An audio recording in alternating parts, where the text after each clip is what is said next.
So initially, what is the procedure? First, um, we need to have an attribute selection procedure, attribute selection measure. So based on that attribute selection measure, we need to pick the best attribute as a root initially. So for that, we need to first have the list of all attributes. So we need to maintain the attribute list, and next we need to apply attribute selection measure to pick the one best attribute from that. So here in this example, age is selected as the best attribute, and after that, based on the number of values for that selected attribute, based on the number of values for that attribute, we need to branch out. So that means the data set, training data set D is partitioned into different partitions like D1, D2, D3 here, where each partition consisting of that value only. That means if you consider D1 partition, its A's value should be youth only. If you consider D2, its A's value should be middle age only. Similarly, if you consider D3, its A's value should be senior only. Like this, we need to split the data set at every level. So after that, what happened again here, we need to draw the subtree. So again, the same procedure. First, we need to remove this selected attribute from the list of attributes. So from the attributes list, we need to remove A first. And after that, we only have the remaining attributes. We only have the remaining attributes since the income is not considered here as it is removed as an irrelevant attribute. So we are having a leftover student credit rating only. So out of these two, we need to again apply attribute selection process, and here student is selected as the root attribute, whereas here credit rating is selected as the root attribute. So here for the middle branch, there is no extension, there is no further level. Why? Because all the elements of the d2 in the sense that set of tuples whose age belongs to middle age, so all the elements are belonging to the S class only. So in such case, there is no need to grow further. So in this way, until there are different stopping criteria are there, until the attribute list is empty, or until the tuples are empty, like that, we are having different stopping criteria. So until till we reach the leaf node, we can grow the tree. So once the tree is grown, the induction process is completed. That means model building phase is completed. So what happened after that? Once the model is ready, we can test the model. So how to test the model? Since this is the training set, for testing we need to select the test set. So by taking the test set, we can apply on it. So if at all our test set consisting of age value as senior and credit rating as fair, here this is the path we go. Here age value is senior and credit rating is fair. So finally the label assigned is no. So finally we get the no label. This is the predicted label. Next, what to do? We need to compare the predicted label with the actual label, and based on that result, we can estimate the efficiency of the classifier. That is all we have discussed in the last class.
So here are the,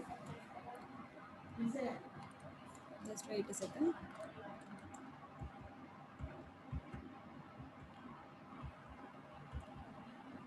So this is the algorithm we have discussed, the same conditions we have discussed in this algorithm. So about attribute selection measure and splitting criterion. The splitting criterion is not here. The splitting criterion is nothing but the attribute we have selected from the attribute selection method. So here is the way of subtracting the selected attribute from the list of attributes. Like this, we are having three terminating conditions from this. So first one is if all the tuples in the partition D belonging to the same class, that we have seen here, right? That we have seen in this case. If all the tuples belonging to the same class, we can terminate this particular branch, we can terminate this. And after that, if there are no remaining attributes on which the tuples may be further partitioned. If at all the attribute list is empty, that is also a case for termination. And what is the third case? If there are no tuples for the given branch. If at all the particular partition consisting of no tuples, then only then also we can able to terminate the process, terminate particular branch or terminate the whole tree. And coming to the computational complexity of the algorithm, so here for the given data set, this is the computational complexity. We go of n into mod d into log d, where n is the number of attributes in d and mod d is the number of training tuples in d. So coming to the attribute selection process, so we have discussed about the attribute selection. We have discussed the term attribute selection and which actually selects the appropriate attributes for the root of for the root for the tree root. Okay, so the attribute selection process actually includes three ways. There are three ways for the attribute selection process. There are three scenarios or three cases. The first case is if the attribute A is discrete value. So if the attribute A is discrete value, or if the attribute A is continuous. Actually, these two are the known cases. This is a different case, I will tell you. So coming to the first case, if the attribute A is discrete value. So in our example, what are the values of A's? The A's values are young, middle age, and some old age. So those are discrete values. Whereas coming to the example, like if A is having the values like 20, 22, 25, 26, all these are comes under continuous values. So in our previous example, in the example of decision tree, which we have considered, the values of attribute A in our example A's are discrete. So we belonging to this case. So what happened then? If at all the values of attribute are discrete, then there is no problem. We can directly take the values and we can go branching the tree based on that value. So if at all, if you consider income, the values are low, medium, high. These are the discrete values. So if at all the values are discrete values, then no need to bother about anything, and we can directly branch the tuples based on the values. So there is no special case here actually. So it is already we have seen just now. So if at all the values are continuous, so let us assume that for a given data set, A's have, if at all A's value is continuous value other than discrete, we are having values like 20, 25, 30, 35 like that. And I'm having 10 values for the A's field. I'm having 10 values for the A's attribute. Then what is the case? Is it possible to go to grow the tree with 10 branches? Like one branch is for A is equal to 20, and second branch is for A is equal to, one branch for value 20, another branch for value 25, another branch for value 30, another branch for value 35. Of course, even though if 10 branches are possible, if at all my attribute consisting of some 30 values. So is it okay to grow the tree with 30 branches? If at all my value consisting of some, my attribute consisting of some 1,000 values.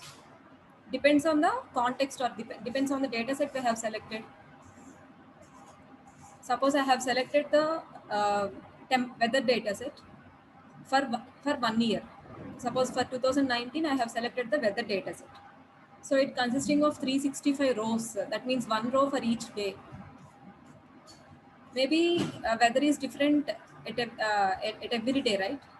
So out of 365, we have, for example, 150 distinct values are there for the weather. Something for the attribute temperature, today's temperature for the attribute. So we may have even we may have 365 distinct values for the temperature, or 300 distinct values for the temperature. So since the number of values are 300 or 365, for the attribute temperature, if it is selected as the root attribute, by using the process of attribute selection measure, if it is selected as the root attribute, is it possible to grow the tree with 365 branches? Is it okay to do that? It is little clumsy, little difficult.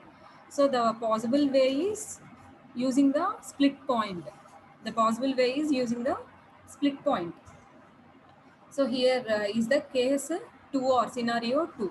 If A is continuous value, we are going to use the split point. So we are going to select one of the value or some value out of the range. Out of the range in the sense, if at all we are having A's range from the minimum value of A's is from the given data set, the minimum value of A's is 22 and the maximum value of A's is, for example, 35. So within that A's range, we need to select one value. That one value may not be present in the attribute value, set of values of the attribute. So we need, for selecting the split point, there is some other process is there. We will discuss later in the presentation. So we need to select one of the value from the range of the attributes as the split point. And we can we can generate only 2 branches in this way. If at all A is less than or equal to split point, we can generate one branch. If at all the value is greater than split point, we can generate another branch. So if at all the A's value, suppose the split point considered is 28, the split point considered is 28, and the value of the tuple, the A's value of the tuple given is 25. So here 25 less than or equal to 28. It is partitioned to left branch. So the split, if the split point is considered as 28, right? And the value of the tuple, A's value of the tuple is 32. Since 32 greater than split point 28, then it comes under right branch. So in such way, in case if the attribute is having continuous value, then we can only make two data partitions only. That means we can only generate the binary tree in this case. Whereas in this case, we can generate the non-binary tree and the number of branches is exactly equal to the number of values of that attribute. Are you able to follow this?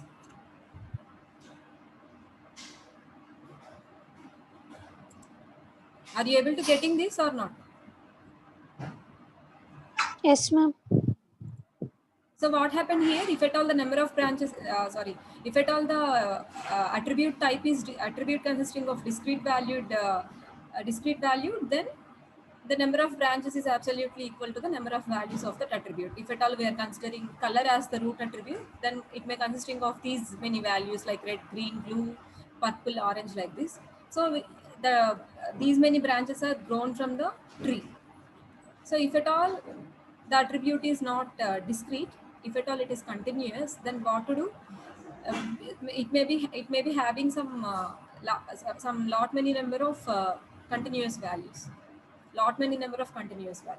So it is impossible actually to draw the or to generate the tree, which is very complex, which is going to be very complex.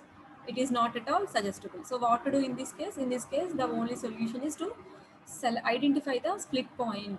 So where the split point is one of the value selected from the range of the attribute values, if the income range is from 15,000 to some 1 lakh, so we can select any one of the value from 15k to 1 lakh as the split point. So how to select the split point, that is the different context, we'll explain that later. So based on that split point, we can only generate binary trees. That means the tree consisting of only 2 branches at every level, other than the case we have discussed earlier. So here how to branch? So if at all the value is less than or equal to split point, then all the tuples or all the observations fall under some left branch. If at all the values of the tuples or values of the examples is greater than the split point we have selected, the, then all those kind of tuples are fall under the right branch of the tree. So this is one case and this is another case.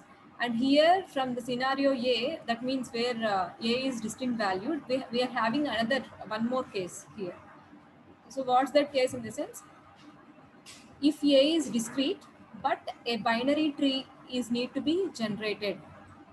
Since in the first scenario, uh, the possibility of generating the binary trees only depends upon the number of values of the attribute.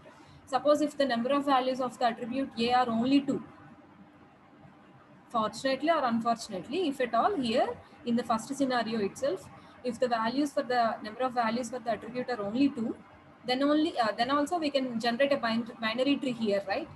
Otherwise we can't generate the binary tree here. But here, if the condition is like this, even though the type of A is discrete, we need to generate the binary tree if that is the condition. If that is the condition, then here is the solution for that. So here it can be done with the help of the splitting subset. So this can be done with the help of the splitting subset. So here in the scenario C, that means the third scenario, if A is discrete value, which is same as the first case, and a binary tree must be produced. So if at all A is discrete valued and a binary tree must be produced, then what to do? We need to maintain a subset, splitting subset we need to maintain, and it grows like this. So here, if the value is if the value belongs to the subset, if it is belonging to the subset, then the tuples obeying this condition or fall under this left branch. Otherwise, they fall under right branch. For example, consider the attribute color. Since attribute color have 5 values, as shown in the scenario 1, attribute color have 5 values, and hence the decision tree should consisting of 5 branches. But if the condition is like this, even though it consisting of five values, a binary tree should be generated instead of the other normal tree. A binary tree should be or must be generated. If this is the condition, then we can go for the attribute subset. So here, for example, here is a subset selected. Here the selected subset includes the colors red and green. So here the selected subset includes these two colors.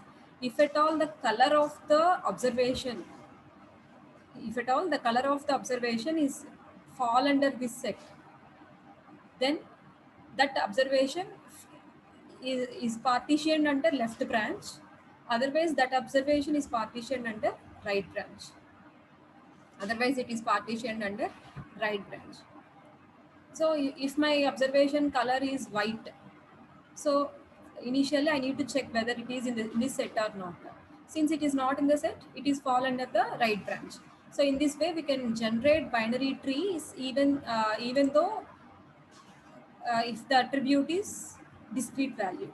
So that is the third case. So these are the 3 scenarios we are having under uh, attribute selection process.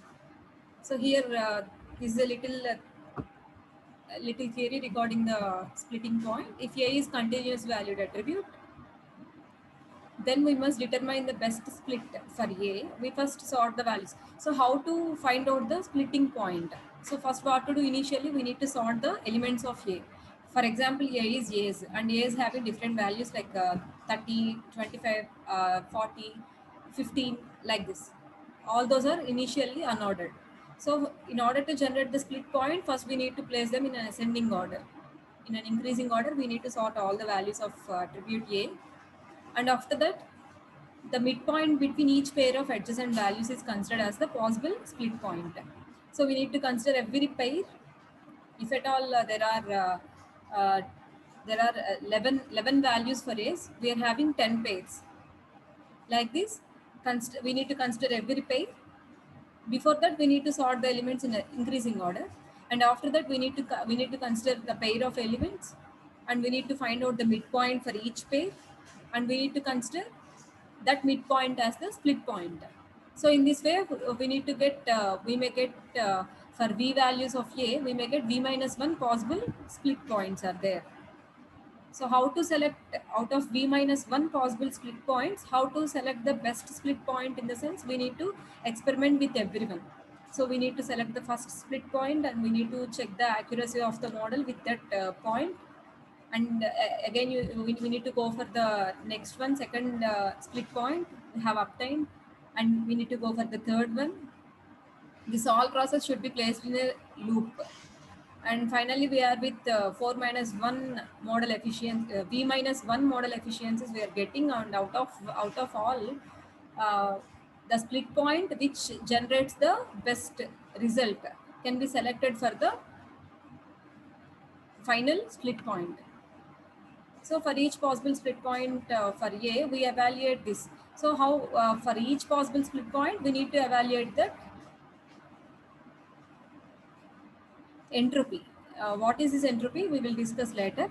So for each split point, we need to evaluate the entropy. For taking V is equal to 2. V in the sense number of branches. So there are only 2 branches are generated from that split point. So for every branch, we need to calculate the entropy. So the point with the minimum expected information requirement for A is selected as the split point for A. So the after getting all the values of entropies at different split points, so whose entropy is minimum, that split point is selected as the final split point.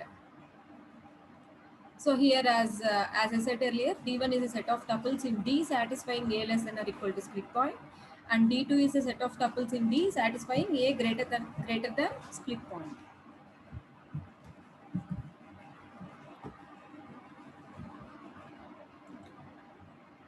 And coming to the attribute selection measures. So what is this attribute selection measure? This is used for, that means the methodology used for attribute selection process. So we are having 3 attribute selection measures: information gain and gain ratio and Gini index. These 3 are very important, especially this information gain and gain ratio. So how to select the particular attribute? So what we have discussed earlier, if at all the selected attribute is discrete, there is one case. If at all it is continuous, there is another case. If at all it is discrete, even though it is discrete, and a binary tree need to be generated, that is one more case. So all the three scenarios are when after selecting the best attribute. After selecting the best attributes, those 3 are the different scenarios. If at all the selected attribute is discrete or etc. etc. So before that, we need to select the attribute first. Before going for all those methods, we need to select the attribute first.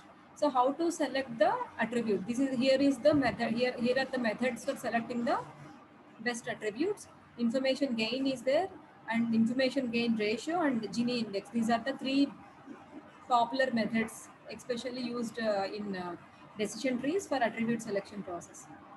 So here, the best splitting criterion. What is meant by splitting criterion? Splitting criterion, remember this word. Splitting criterion is nothing but the attribute which is selected by the attribute selection measure. Splitting criterion is nothing but the attribute which is selected by the attribute selection measure. So the best splitting criterion is the one that results into the generation of the pure partitions. So which is best attribute? So here which is best split? So that is based on the entropy, by calculating the entropy of each split. What is entropy will come later. Like this, which is best attribute? So best attribute in the sense, best splitting criteria, which is best splitting criteria is nothing but which attributes generate pure partitions, that attribute can be considered as the best splitting criteria. This pure partition or pure split also discussed in last class. What is the pure partition, or what is the purity of a partition? So if a partition is pure, if all the tuples in it belonging to the same class. So if all the tuples fall under the same class, then it is a pure partition. Otherwise, it is called a impure partition. So if at all the selected attribute generates all pure partitions, then it is the best attribute. So in our example, if we have selected A's. So if you remember in the last class, we have generated the partitions like D1, D11, D12 like this. And all the partitions are pure. Why? Because in D11 we are only getting the label of yes for all the tuples. Similarly, in D12 we are getting the label of no for all the tuples in it. So such kind of partitions are pure partitions. So if at all an attribute, selecting a particular attribute as a splitting criteria, it generates all the pure partitions, then that is the best attribute. Otherwise, we can go for the another attribute. So what happened actually, it provides a ranking for each attribute.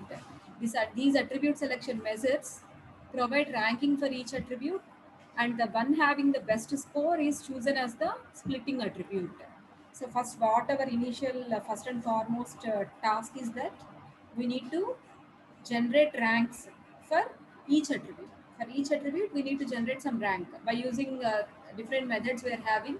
Information gain is there for that, and gain ratio is there, Gini index is there. So our main task is here to generate the rank for each attribute based on some process. So how many attributes we are having? Income is there, age is there, credit rating. By excluding income, for this example, we are having age, credit rating, and some student or not. So for three attributes, we need to generate some ranking. So the attribute whose rank is greater, that attribute is finalized as the splitting criterion. So that is the phenomenon. So these are the notations we have used in the follow-up sessions. So here, if you consider n for node, that may be the root node or the intermediate node, whatever, and D for the data partition or data split, and A for the attribute we have selected, and V for the number of distinct values of A. That means in turn number of branches of A, and M in the sense number of distinct values of the class label attribute. That means how many classes we are having totally. And coming to the CID, these are the set of tuples of class Ci in D, which means that just listen carefully. CID in the sense it indicates number of tuples from the dataset D, how many tuples belonging to particular class Ci. That means in our example, we are having only two classes, yes and no. So how many number of observations belonging to the class yes, or how many number of observations belonging to the class no. So it is indicated by CID. That means number of tuples of class Ci in D. And next, mod D, which indicates total number of tuples in the tuple in the sense observation or example. I already told you these are the synonyms, can be used repeatedly, okay, simultaneously for the same purpose. So here mod D indicates the number of tuples in the data set D. Whereas here listen, mod in the sense always it always indicates the number of tuples. So here we are having CID, here we are having CID mod. That means here CID in the sense number of set of tuples of class Ci in D, right? So how many tuples are there? Suppose there are 9 tuples are there with the class yes in the data set T. So all the 9 tuples form a set that is indicated by this one. And number of tuples in that set, since there are 9 tuples, right? So here it is represented this mod CID. So here A is used to split D into V partitions, right? Where these partitions would correspond to the branches grown from N. So in the next class, we have looked into the topic of information gain. So how we are going to rank the attributes based on the information gain values. So I'm going to end up this session.